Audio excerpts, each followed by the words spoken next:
America द्वारा ban किए गए ईरानी तेल टैंकरों पर भारत ने बड़ी कार्रवाई की है। भारत ने ईरान से जुड़े 3 संदिग्ध तेल टैंकरों को जब्त किया है।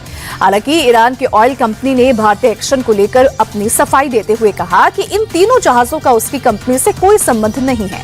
बताया गया है कि ये जहाज पहचान छिपाने के लिए बार बार अपना नाम और जानकारी बदलते थे, जिससे कि कोस्टल सिक्योरिटी में लगे एजेंसियों की नजर से बचा जा सके।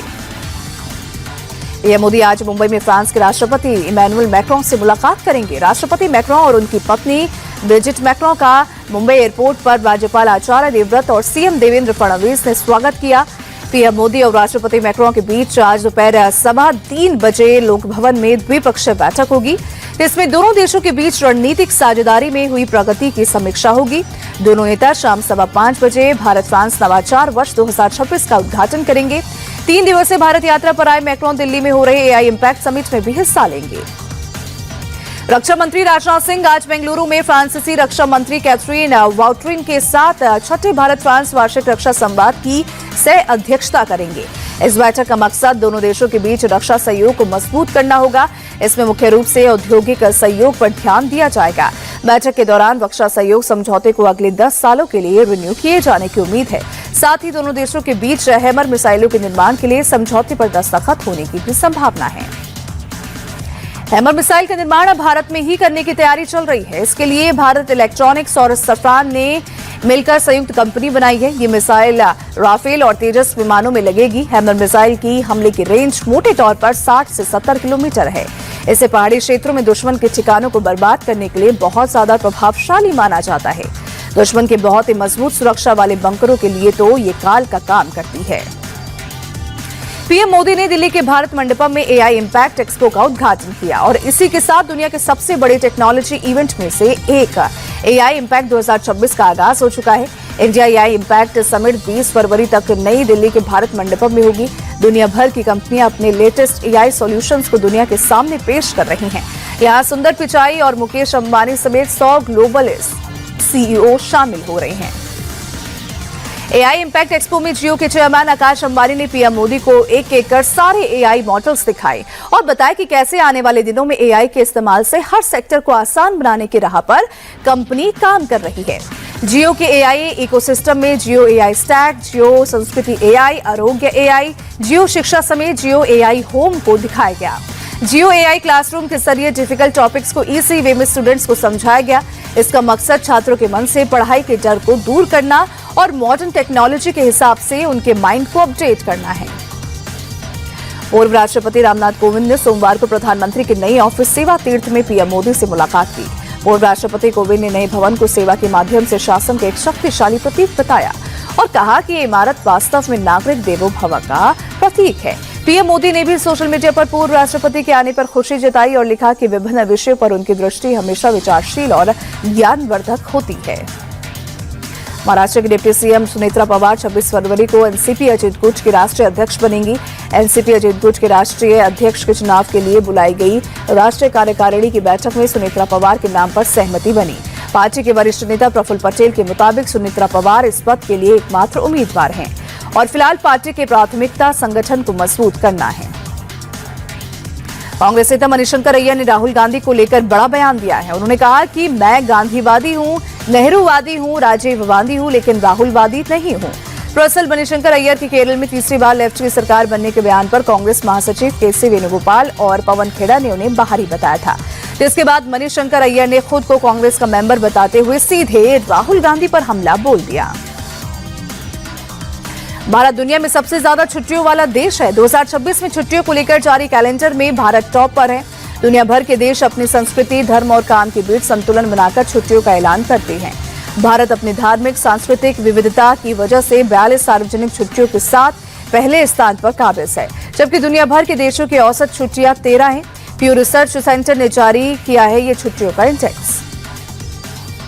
बांग्लादेश में 13वें संसदीय चुनाव में बम्पर जीत हासिल करने वाली बांग्लादेश नेशनलिस्ट पार्टी के चीफ तारिक रहमान आज प्रधानमंत्री पद पर शपथ लेंगे।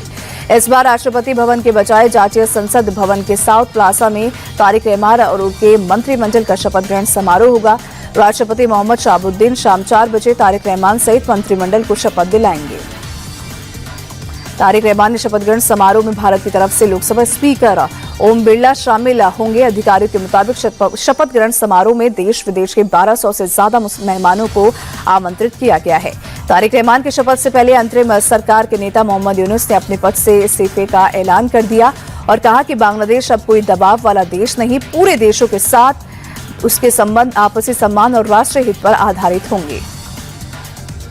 बांग्लादेश में नई सरकार के गठन से पहले राष्ट्र के नाम अपने अंतिम संबोधन में अंतरिम सलाहकार मोहम्मद यूनुस ने एक बार फिर से 7 सिस्टर्स शब्द का जिक्र किया। उन्होंने अपने भाषण में नेपाल, भूटान और 7 सिस्टर्स को एक साझा क्षेत्र के रूप में पेश किया, लेकिन भारत का सीधा नाम नहीं लिया। वो पूरे भाषण के दौरान भारत का नाम लेने से बचते रहे, जबकि भारत के 7 सिस्टर्स का जिक्र कर अपनी गंदी नीयत जरूर दिखा दी। बांग्लादेश की राजनीति में एक बार फिर से बड़ा उलटफेर देखने को मिल रहा है। खबर है कि नवनिर्वाचित रहमान सरकार मोहम्मद यूनुस और उनके अंतरिम सरकार के मंत्रियों के खिलाफ जांच आयोग बैठा सकती है। सूत्रों के मुताबिक सत्ता में रहते हुए यूनुस समेत 18 मंत्रियों की संपत्ति में भारी इजाफा हुआ है। खुद मोहम्मद यूनुस की संपत्ति एक साल में 11% बढ़कर 12.5 करोड़ रुपए हो गई है।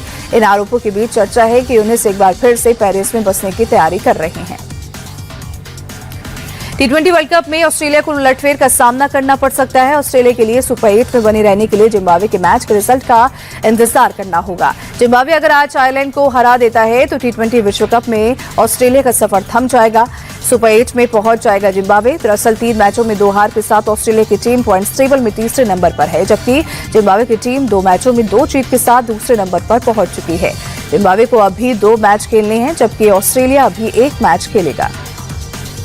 T20 वर्ल्ड कप में श्रीलंका ने ऑस्ट्रेलिया को 8 विकेट से हरा दिया। ऑस्ट्रेलिया ने पहले खेलते हुए श्रीलंका को 182 रनों का लक्ष्य दिया था। श्रीलंका की टीम ने 18 ओवर में ही 2 विकेट खोकर मैच जीत लिया।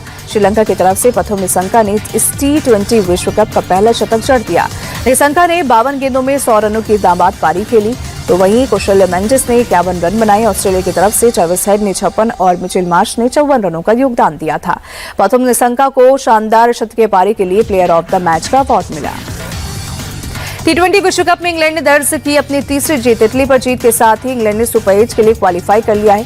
इंग्लैंड ने पहले खेलते हुए 230 रनों का लक्ष्य दिया था। लक्ष्य का पीछा करने उतरी इटली की टीम 20 ओवर में 178 रन बनाकर ऑल आउट हो गई। इंग्लैंड की तरफ से विल जैक्स ने 53 रनों की पारी खेली। बेंटन ने 30 और फिलिप सॉल्ट ने 28 रन बनाए। इटली की पारी में बने बेंटनी ने 60 और स्टीवर्ट ने 45 रन बनाए। इंग्लैंड के सैम करन और ओवरटन को 3-3 विकेट मिला। विल जैक्स बने player of the match.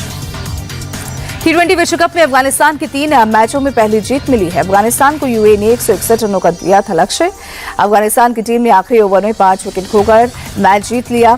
Afghanistan के इब्राहिम जादरान ने 53 रन और अजमतुल्ला उमरजई ने 40 रनों की पारी खेली। टॉस जीतकर अफगानिस्तान ने यूएई को बैटिंग का न्योता दिया। यूएई की टीम ने 160 रन बनाए। यूएई की तरफ से शोएब खान ने 68 रनों की पारी खेली। शराफो ने 40 रन बनाए। अफगानिस्तान के उमरजई बने player of the match. Jammu Kashmir के आरएसपुरा में बाल सुधार गृह से 3 कैदी फरार हो गए हैं। फरार होने वाले कैदियों में 2 पाकिस्तानी भी शामिल है। कैदियों के फरार होने के दौरान पुलिस वालों पर फायरिंग की, जिसमें 2 पुलिसकर्मी गंभीर रूप से घायल हुए हैं। फिलहाल पुलिस फरार कैदियों की तलाश में जुट गई है। जम्मू कश्मीर में हवाले के एक बड़े रैकेट का भांडाफोड़ हुआ है। गैर कानूनी पैसों की लॉन्ड्रिंग में इस्तेमाल किए जा रहे 8000 म्यूल अकाउंट फ्रीज करवाए गए हैं। पुलिस के मुताबिक इन खातों में आने वाला पैसा अलगाववादी या देश विरोधी कामों में मदद कर सकता है। बढ़ते खतरे को देखते हुए सेंट्रल और यूटी सिक्योरिटी एजेंसियां और दूसरी एनफोर्समेंट बॉडी इन अकाउंट को बढ़ने से रोकने के लिए बैंकों के साथ बातचीत कर रही है। म्यूल बैंक खाता साइबर धोखाधड़ी का नया नाम है, जो कि सुरक्षा एजेंसियों के लिए नई चिंता का विषय है। दिल्ली के द्वारका एक्सीडेंट में बेटे को खोने वाली मां ईना ने आरोपी की जमानत पर सवाल उठाए हैं। साहिल की मां ईना का कहना है कि एफआईआर में आरोपी की उम्र 19 साल लिखी गई थी, फिर वो नाबालिग कैसे हो गया। इसके साथ ही ईना ने दावा किया कि स्कॉर्पियो गाड़ी पर ओवर स्पीडिंग के कई चालान हैं। तो वहीं दूसरी तरफ दिल्ली पुलिस का कहना है कि जांच में आरोपी नाबालिग निकला था। घटना के वक्त उसकी उम्र 17 साल थी। आपको बता दें कि 3 फरवरी को स्कॉर्पियो की टक्कर से 23 साल के साहिल की मौत हो गई थी। दिल्ली के रोहनी से बेहद चौंकाने वाली वारदात सामने आई। सेक्टर 24 स्थित एक क्लिनिक में लड़की के कपड़े पहनकर आए एक शख्स ने महिला फिजियोथेरेपिस्ट पर चाकू से ताबड़तोड़ हमले कर दिए। जांच में खुलासा हुआ है कि हमलावर कोई और नहीं बल्कि पीड़िता का जीजा है। आरोपी ने पहचान छिपाने के लिए महिला का वेश बनाया था। गंभीर रूप से घायल महिला को अस्पताल में भर्ती कराया गया, जहां उनकी हालत नाजुक बनी हुई है। गनीमत रही कि स्थानीय लोगों ने भाग रहे हमलावर को दबोचकर पुलिस के हवाले कर दिया। हालांकि हमले की असली वजह अभी तक साफ नहीं हुई है। उत्तर प्रदेश के लखनऊ स्थित केजीएमयू में फिर मजार विवाद गर्मा गया है। ऑल इंडिया मोहम्मदी मिशन ने इस मामले में केजीएमयू के कुलपति प्रोफेसर सोनिया नित्यानंद और भूमि संबंधी मामलों के नोडल प्रोफेसर के सिंह के खिलाफ तहरीर दी है। वहीं केजीएमयू प्रशासन ने छवि खराब करने और धमकाने का आरोप लगाते हुए मोहम्मदी मिशन को लीगल नोटिस भेजा है। गाजियाबाद में भी एक मजार तोड़ने पर विवाद हो गया। सोशल मीडिया पर भी ये वीडियो वायरल हो रहा है। इस मामले में साहिबाबाद पुलिस ने हिंडन नदी के पास एक पुरानी मजार तोड़ने के आरोप में हिंदू रक्षा दल के प्रिंस ठाकुर को गिरफ्तार किया। आरोपी ने मजार क्षतिग्रस्त करने का वीडियो सोशल मीडिया पर डालकर इसे अवैध अतिक्रमण बताया था। वीडियो में वो हथौड़े से मजार तोड़ते हुए भी दिख रहा है। उत्तर प्रदेश के मुजफ्फरनगर में प्रेमी के साथ मिलकर पति की हत्या करने वाली आरोपी पत्नी और उसके प्रेमी को पुलिस ने गिरफ्तार कर लिया। वलीरा गांव में हुई हत्या का पुलिस ने 24 घंटे के अंदर पर्दाफाश कर दिया। हत्या में इस्तेमाल हथौड़ा, खून में सने कपड़े और चादर भी बरामद कर दिए गए। आरोपी महिला मीनाक्षी ने कबूल किया है कि उसने 14 फरवरी की रात पति को नींद की गोलियां दी और फिर प्रेमी ने हथौड़े से मारकर उसकी हत्या की। बाद में शव को बाइक पर लाद कर गांव के बाहर फेंक दिया। झांसी के नवाबाद थाना इलाके में कलेक्ट्रेट के सामने एक होटल में दबंगई का मामला सामने आया है। बताया जा रहा है कि बाइक से पहुंचे 8 युवकों ने होटल स्टाफ के साथ लात घूसों और बेल्ट से जमकर मारपीट की। आरोप है कि होटल में तोड़फोड़ भी की गई और सीसीटीवी कैमरा तोड़ने की कोशिश की गई। पूरी घटना कैमरे में रिकॉर्ड हो गई।